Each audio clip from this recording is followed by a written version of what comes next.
Hard by a great forest dwelt a poor woodcutter with his wife and his 2 children. The boy was called Hansel and the girl Gretel. He had little to bite and to break, and once when great dearth fell upon the land, he could no longer procure even daily bread.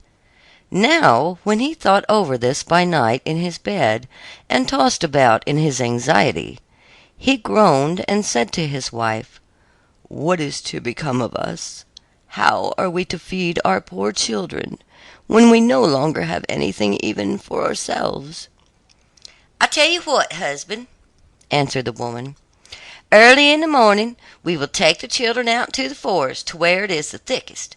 There we will light a fire for them, and give each of them one more piece of bread, and then we will go to our work and leave them alone. They will not find the way home again, and we shall be rid of them."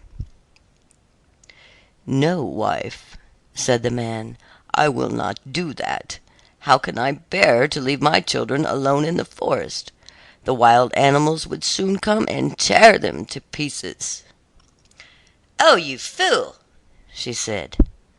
"Then we must pass all 4 die of hunger, and you may as well plane the planks for our coffins." And she left him no peace until he consented. "But I feel very sorry for the poor children, all the same," said the man. The 2 children had also not been able to sleep for hunger, and had heard what their stepmother had said to their father. Gretel wept bitter tears, and said to Hansel, "Now all is over with us." "Be quiet, Gretel," said Hansel. "Do not distress yourself. I will soon find a way to help us." And when the old folks had fallen asleep, he got up, put on his little coat, opened the door below, and crept outside. The moon shone brightly, and the white pebbles which lay in front of the house glittered like real silver pennies. Hansel stooped and stuffed the little pocket of his coat with as many as he could get in. Then he went back and said to Gretel, "Be comforted, dear little sister, and sleep in peace. God will not forsake us." And he lay down again in his bed. When day dawned, but before the sun had risen, the woman came and awoke the 2 children, saying, "Get up, you sluggards. We're going into the forest to fetch wood." She gave each a little piece of bread, and said, "There is something for your dinner, but do not eat it up before then, for you won't get nothing else." Gretel took the bread under her apron, as Hansel had the pebbles in his pocket. Then they all set out together on the way to the forest. When they had walked a short time, Hansel stood still and peeped back at the house, and did so again and again. His father said, "Hansel, what are you looking at there, and stand behind for? Pay attention, and do not forget how to use your legs." "Oh, father," said Hansel, "I'm looking at my little white cat, which is sitting up on the roof and wants to say good-bye to me." The wife said, "Fool, that is not your little cat. That is a morning sun which is shining on the chimneys." Hansel, however, had not been looking back at the cat, but had been constantly throwing one of the white pebble stones out of his pocket on the road. When they had reached the middle of the forest, the father said, "Now, children, pile up some wood, and I will light a fire, that you may not be cold." Hansel and Gretel gathered brushwood together as high as a little hill. The brushwood was lighted, and when the flames were burning very high, the woman said, "Now, children, lay yourselves down by the fire and rest. We will go into the forest and cut some wood. When we have done, we will come back and fetch you away." Hansel and Gretel sat by the fire, and when noon came, each ate a little piece of bread, and as they heard the strokes of the wood axe, they believed that their father was near. It was not the axe, however, but a branch which he had fastened to a withered tree, which the wind was blowing backwards and forwards. And as they had been sitting such a long time, their eyes closed with fatigue, and they fell fast asleep. When at last they awoke, it was already dark night. Gretel began to cry, and said, "How are we going to get out of the forest now?" But Hansel comforted her, and said, "Just wait a little, until the moon has risen, and then we will soon find the way." And when the full moon had risen, Hansel took his little sister by the hand, and followed the pebbles which shone like newly coined silver pieces, and showed them the way. They walked the whole night long, and by break of day came once more to their father's house. They knocked at the door, and when the woman opened it and saw that it was Hansel and Gretel, she said, "You naughty children, why have you slept so long in the forest? We thought you were never coming back at all." The father, however, rejoiced, for it had cut him to the heart to leave them behind alone. Not long afterward there was once more great dearth throughout the land, and the children heard their mother saying at night to their father, "Everything is eaten again. We have one half loaf left, and that is the end. The children must go. We will take them farther into the wood, so that they will not find their way out again. There is no other means of saving ourselves." The man's heart was heavy, and he thought, "It would be better for you to share the last mouthful with your children." The woman, however, would listen to nothing that he had to say, but scolded and reproached him. He who says A must say B likewise, and as he had yielded the first time, he had to do so a second time also. The children, however, were still awake, and had heard the conversation. When the old folks were asleep, Hansel again got up, and wanted to go out and pick up pebbles as he had done before, but the woman had locked the door, and Hansel could not get out. Nevertheless, he comforted his little sister, and said, "Do not cry, Gretel. Go to sleep quietly. The good God will help us." Early in the morning came the woman, and took the children out of their beds. Their piece of bread was given to them, but it was still smaller than the time before.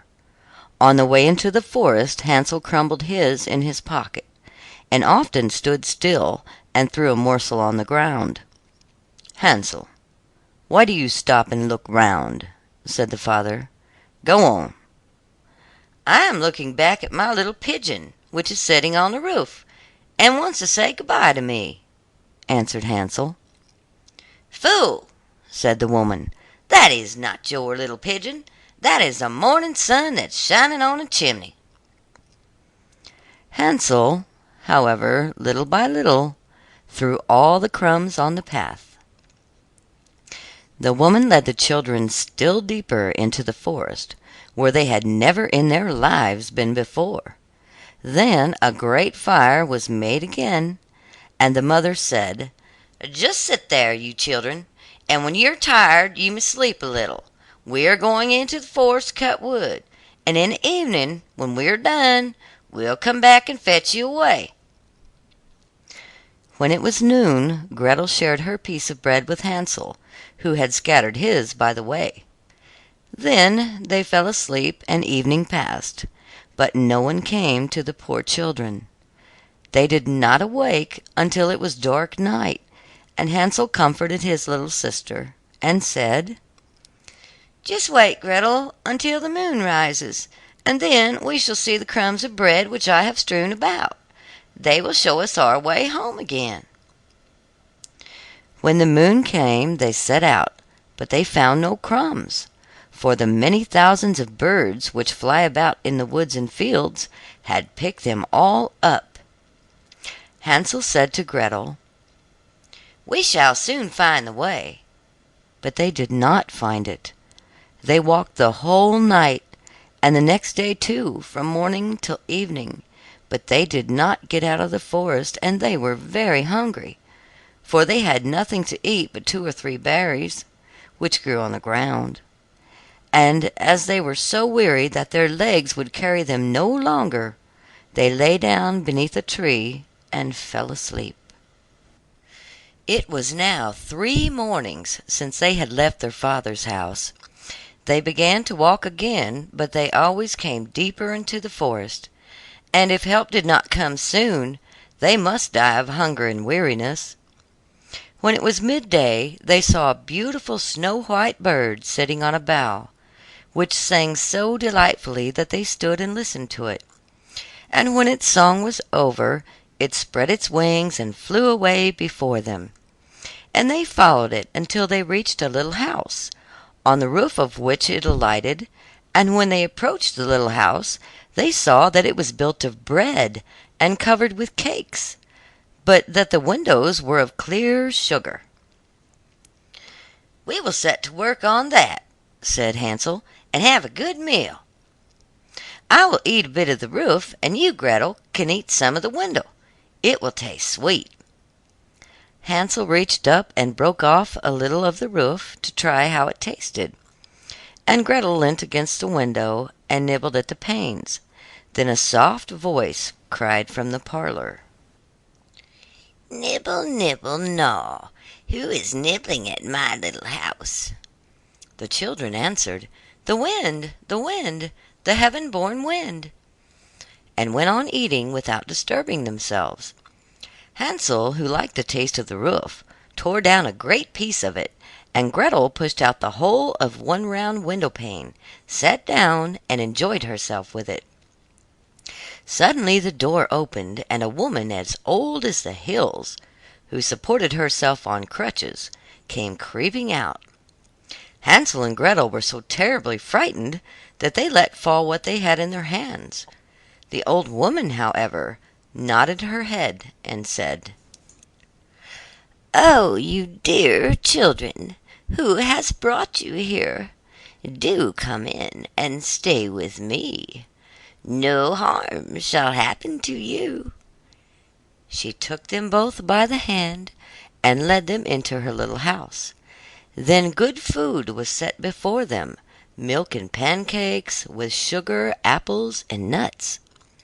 Afterward 2 pretty little beds were covered with clean white linen, and Hansel and Gretel lay down in them and thought they were in heaven.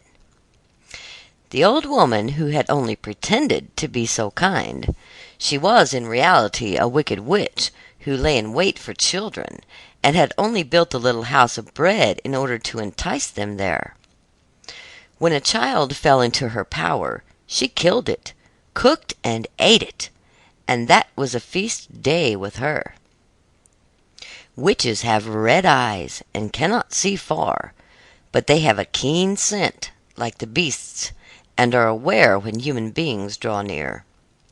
When Hansel and Gretel came into her neighborhood, she laughed with malice and said mockingly, "Ha, ha, ha, I have them. They shall not escape me again." Early in the morning, before the children were awake, she was already up, and when she saw both of them sleeping and looking so pretty, with their plump and rosy cheeks, she muttered to herself, "That will be a dainty mouthful." Then she seized Hansel with her shriveled hand, carried him into a little stable, and locked him in behind a grated door. Scream as he might, it would not help him. Then she went to Gretel, shook her till she awoke, and cried, "Get up, lazy thing, fetch some water, and cook something for your brother. He is in the stable outside, and is to be made fat. When he is fat, I will eat him." Gretel began to weep bitterly, but it was all in vain, for she was forced to do what the wicked witch commanded. And now the best food was cooked for poor Hansel, but Gretel got nothing but crab shells. Every morning the woman crept to the little stable and cried, "Hansel, stretch out your finger, that I may feel if you will soon be fat."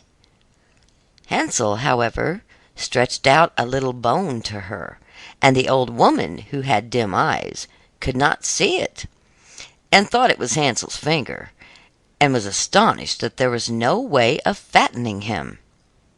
When 4 weeks had gone by, and Hansel still remained thin, she was seized with impatience and would not wait any longer. "Now then, Gretel," she cried to the girl, "stir yourself and bring some water. Let Hansel be fat or lean. Tomorrow I will kill him and cook him." Ah, how the poor little sister did lament when she had to fetch the water, and how her tears did flow down her cheeks. "Dear God, do help us," she cried. "If the wild beasts in the forest had but devoured us, we should at any rate have died together." "Just keep your nose to yourself," said the old woman. "It won't help you at all." Early in the morning Gretel had to go out and hang up the cauldron with the water and light the fire. "We will bake first," said the old woman. "I have already heated the oven and kneaded the dough." She pushed poor Gretel out of the oven, from which flames of fire were already darting. "Creep in," said the witch, "and see if it is properly heated, so that we can put the bread in." And once Gretel was inside, she intended to shut the oven and let her bake in it, and then she would eat her too. But Gretel saw what she had in mind, and said, "I do not know how I am to do it. How do I get in?" "Silly goose," said the woman. "The door is big enough. Just look, I can see it. I can get in it myself." and she crept up and thrust her head into the oven. Then Gretel gave her a push that drove her far into it, and shut the iron door and fastened the bolt. Oh! Then she began to howl quite horribly, but Gretel ran away, and the godless witch was miserably burnt to death. Gretel, however, ran like lightning to Hansel, opened his little stable, and cried, "Hansel, are we saved? The old witch is dead." Then Hansel sprang like a bird from its cage when the doors opened. How they did rejoice and embrace each other and dance about and kiss each other. And as they had no longer any need to fear her, they went into the witch's house, and in every corner there stood chests full of pearls and jewels. "These are far better than the pebbles," said Hansel, and thrust into his pockets whatever could be got in, and Gretel said, "I too will take something home with me," and filled her pinafore full. "But now we must be off," said Hansel, "that we may get out of the witch's forest." When they had walked for 2 hours, they came to a great stretch of water. "We cannot cross," said Hansel. "I see no foot plank and no bridge." "And there is also no ferry," answered Gretel, "but a white duck is swimming there. If I ask her, she will help us over." And then she cried, little duck, dost thou see? Hansel and Gretel are waiting for thee. There's never a plank or bridge in sight. Take us across on thy back so white." The duck came to them, and Hansel seated himself on its back, and told his sister to sit by him. "No," replied Gretel, "that would be too heavy for the little duck. She shall take us across one after the other." The little duck did so, and when they were once safely across, and had walked for a short time, the forest seemed to be more and more familiar to them, and at length they saw from afar their father's house. They began to run, rushed into the parlor, and threw themselves round their father's neck. The man had not known one happy hour since he had left the children in the forest. The woman, however, was dead. Gretel emptied her pinafore until pearls and precious stones ran about the room, and Hansel threw one handful after another out of his pocket to add to them. Then all anxiety was at an end, and they lived together in perfect happiness. My tale is done. There runs a mouse. Whosoever catches it may make himself a big fur cap out of it. End of Hansel and Gretel by the Grimm brothers, also known as the Brothers Grimm. Read today by Deborah Knight in the state of Illinois, February 5th, 2011.